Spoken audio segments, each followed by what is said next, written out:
Hi friends, 69,000 शिक्षक भर्ती में का फिर से आपका स्वागत है। और सभी को नियुक्ति मिलेगी परंतु मेरिट नहीं बदलेगी। इस बात का मतलब क्या है? और थर्ड काउंसलिंग में जनरल ओबीसी एससी की मेरिट अब क्या रहेगी? संशोधन के बाद जो सीटें बची हुई हैं उनके ब्यौरे के हिसाब से और प्रत्येक जिलेवार जो सीटें हैं हर जिले में, उन जिलों के हिसाब से मेरिट का अब क्या चांस रहने वाला है। आइए वीडियो के शुरुआत करते हैं। सबसे पहले वीडियो को लाइक शेयर कर दीजिएगा और चैनल को सब्सक्राइब कर लीजिए। चलिए शुरुआत करते हैं एक डाटा के साथ। सबसे पहले तो मैं आपको बता दूं, अभी जो चीज़ें निकल कर सामने आ रही हैं, 69,000 शिक्षक भर्ती में विसंगति दूर होने पर नियुक्ति तो मिलेगी पर मेरिट नहीं बदलेगी। मतलब विसंगति दूर होने पर नियुक्ति तो मिलेगी पर मेरिट नहीं चेंज होगी। देखें शासन द्वारा जारी गाइडलाइन की खास बातें। 69,000 शिक्षक भर्ती में मामूली विसंगति को दूर करने के लिए चयनित अभ्यर्थियों को अवसर देते हुए नियुक्ति तो दी जाएगी लेकिन मेरिट में परिवर्तन नहीं किया जाएगा।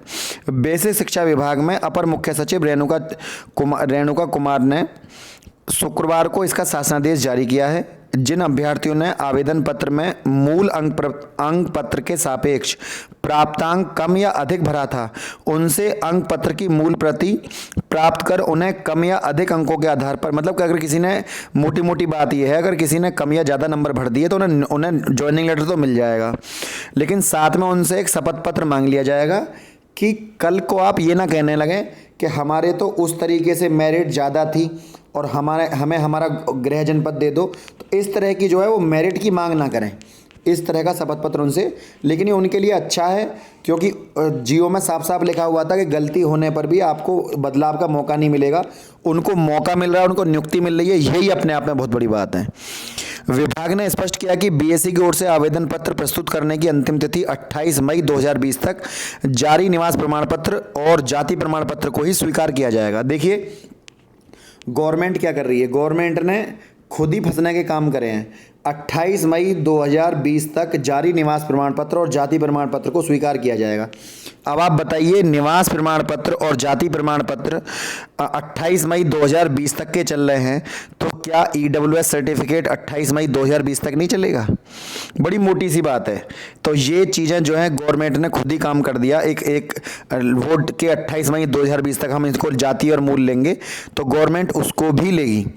साथ में यह भी साफ किया कि चयनित महिला अभ्यर्थियों को किसी दूसरी जाति में शादी होने पर मात्र से उसकी जाति नहीं बदलेगी। एक बार बताइए, अगर किसी लड़की की शादी गरीब परिवार में हुई है और उस लिहाज से वो नौकरी ले लेकिन गवर्नमेंट कह रही है बल्कि वही जाति मानी जाएगी जो उससे जन्म लिया है।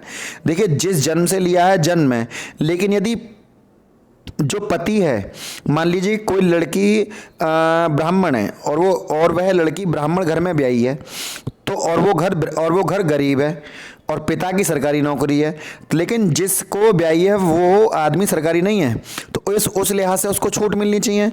लेकिन यहाँ पर क्या लिखा हुआ है, पति के जाति प्रमाण पत्र के आधार पर आरक्षण का लाभ प्राप्त कर चयनित होने वाली महिला। तो अगर यहाँ पर गवर्नमेंट को क्लियर करना चाहिए था कि अगर दो लोग सेम कास्ट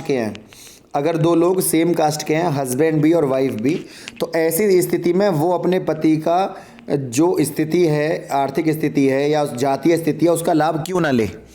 तो ये जो चीज़ें हैं ये जेंडर इक्वलिटी और कास्टिज्म को बजाय रोकने के बढ़ावा देती है। इनको इन चीज़ों को सोचनी चाहिए गवर्नमेंट को कि जैसी स्थिति में वो अब फिलहाल रह रही है उसी स्थिति को मान्य किया जाए। क्योंकि वो मैं कहता हूं कि आप धर्म ना बदलें। ये बात तो सच है कि आप अगर दूसरे धर्म में शादी कर रहे हैं तो आपके पिता का धर्म माना जाए।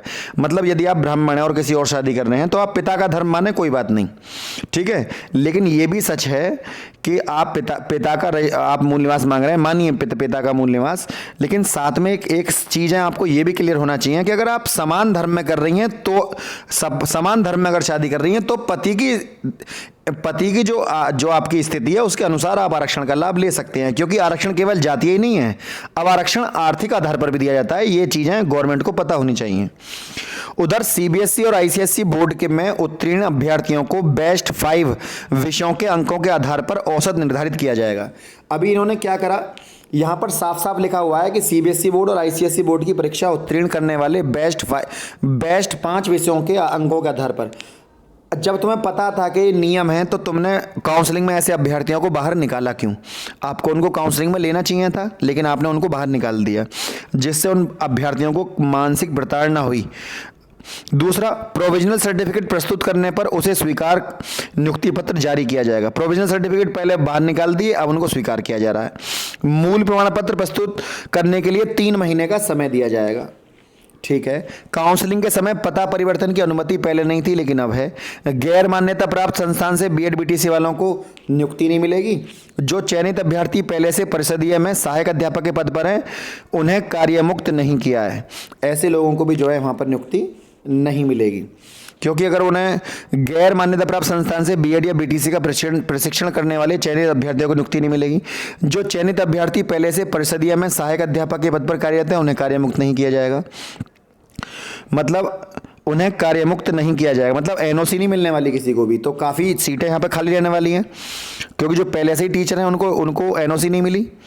तो जब एनओसी नहीं मिली तो सीटें खाली रह गई, और जब सीटें खाली रह गई तो ये गवर्नमेंट ने बहुत अच्छा काम करा है। आप देख सकते हैं, जो चयनित अभ्यर्थी पहले से ही सहायक अध्यापक के पद पर कार्यरत है, उन्हें कार्यमुक्त नहीं किया जाएगा। मतलब उनको सरकार एनओसी नहीं दे सकती, क्योंकि सेम पे स्केल की नौकरी है। तो जब सरकार एनओसी नहीं दे रही, तो यहाँ पे लगभग 6 से 7 हज़ार सीटें पक्का खाली रहने वाली हैं, कुछ संशोधन वाली। इसलिए मैं आपसे कह रहा था लगभग 8,000 सीटें यहाँ पे खाली हैं। मैं आपको इस समय वो डिटेल पढ़वा रहा हूँ जो डिटेल मान्य है, और इन्हीं के आधार पर 9, 10, 11 में काउंसलिंग होगी और 12 को जॉइन लेटर दिया जाएगा। यही इन्हीं चीज़ों के ऊपर आप देख लेना। आगे लिखा हुआ है, ऐसे चयनित अभ्यर्थी जो अन्य विभाग में कार्यरत हैं, उन्हें नियुक्ति पत्र जारी किया जाएगा। उन्हें मूल विभाग में कार्यमुक्त होकर सहायक पद पर कार्यभार ग्रहण करने के लिए 3 महीने का समय दिया जाएगा। इन जो टीचर छोड़ के कहीं किसी और ऑक्यूपेशन में है और वो आ रहे हैं तो वो आ सकते हैं, लेकिन एनओसी जो है उनकी 3 महीने के अंदर उन्हें जमा करनी होगी। तो ये अपने आप में जो है बातें हैं कुछ। इसके अलावा मूल अंक प्रमाण पत्र है। प्रमाण पत्र खोने की स्थिति में मैं आपको वो डाटा बता रहा हूँ कि सीटें किस किस आधार पर बचेंगी खाली। तो इन सब के अलावा जो बचेंगी वो थर्ड काउंसलिंग की हैं। मूल अंक प्रमाण पत्र खोने की स्थिति में अभ्यर्थी को मूल प्रमाण पत्र प्रस्तुत करने के लिए 3 महीने का समय दिया जाएगा। 3 महीने में मूल प्रमाण पत्र प्रस्तुत करने की में चयनित निरस्त कर दिया जाएगा। संदिग्ध कोई दिव्यांग प्रमाण पत्र की जाँच 1 महीने में कराई जाएगी। अगर कोई लगता है कि दिव्यांग का सर्टिफिकेट गलत तरीके से बनवाया हुआ है तो उसकी जांच कराएगी गवर्नमेंट। सीटेट के अंकों में अंतर होने पर उसे स्वीकार नहीं किया जाएगा। तो उससे आपको पता भी होगा, सीटेट में 1 नंबर बढ़ा था कुछ बच्चों का बाद में, तो ऐसा आपने भर दिया तो ये कह रहे हैं कि सीटेट में, हालांकि उसके नंबर नहीं जुड़ रहे, सीटेट पास ही अपने आप में मान्य होना चाहिए। मूल दस्तावेज पर दर्ज जन्मतिथि के आधार पर पात्र होने पर चयन निरस्त नहीं किया जाएगा।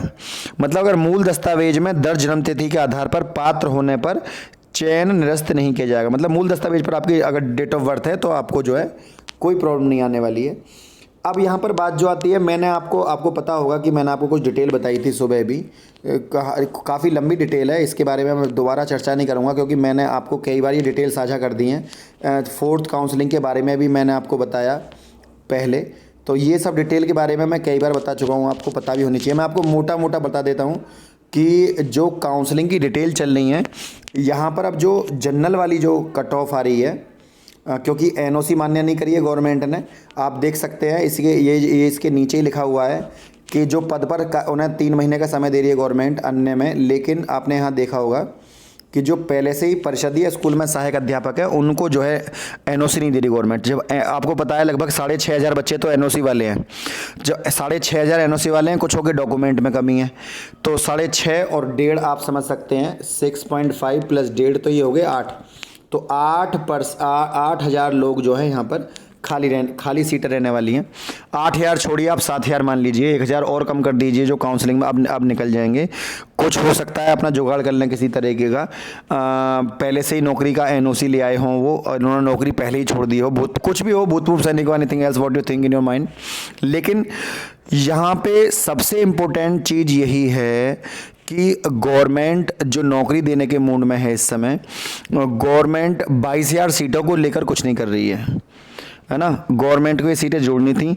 इसके लिए पहले हम इंतज़ार कर रहे हैं, अगर कोई केस फाइल होता है तो अच्छी बात है, वरना चैनल के माध्यम से एक केस फाइल किया जाएगा और जल्दी ही उसकी अपडेट आपको दे दी जाएगी।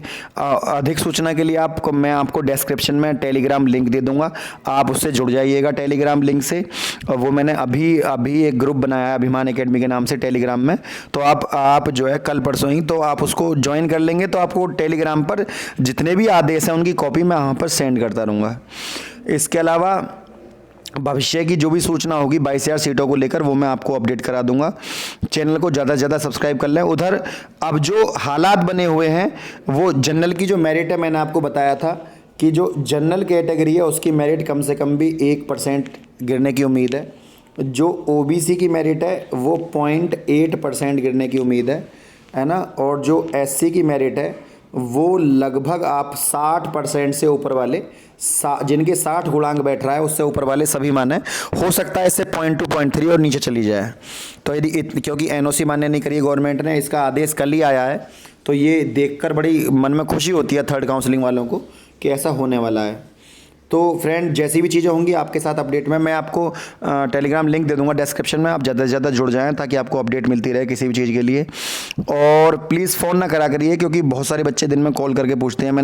मैं आपके साथ सहयोग में हूँ इसलिए मैंने आपको अपना नंबर भी दिया था, लेकिन उसका आप फ़ायदा ना उठाएं क्योंकि लाइव बहुत सारे काम होते हैं दिन में। आप व्हाट्सअप कर दें मुझे, मैं आपके हर व्हाट्सअप का जवाब देता हूँ, आपको पता भी होगा। तो इतना ही है बस, जिन अभ्यर्थियों के पास नंबर है वो ज़्यादा टेलीग्राम से जुड़ जाइए, मैं वहाँ पर आपको हर चीज़ें ज्वाइन करा दूंगा। और यूट्यूब अपने आप में एक बहुत बड़ा प्लेटफॉर्म है जो आप तक सूचना पहुँचाता रहेगा। चैनल को सब्सक्राइब कर लीजिएगा, जो बेल आइकॉन है उसमें नोटिफिकेशन को ऑल कर लीजिएगा, आपके पास अपने आप वीडियो अपलोड होते ही आपके पास नोटिफिकेशन पहुँच जाएगा। तो फ्रेंड यदि वीडियो आपको अच्छी लगी हो तो वीडियो को लाइक शेयर और चैनल को सब्सक्राइब करना ना भूलें। आज के लिए इतना ही। जय हिंद, जय भारत।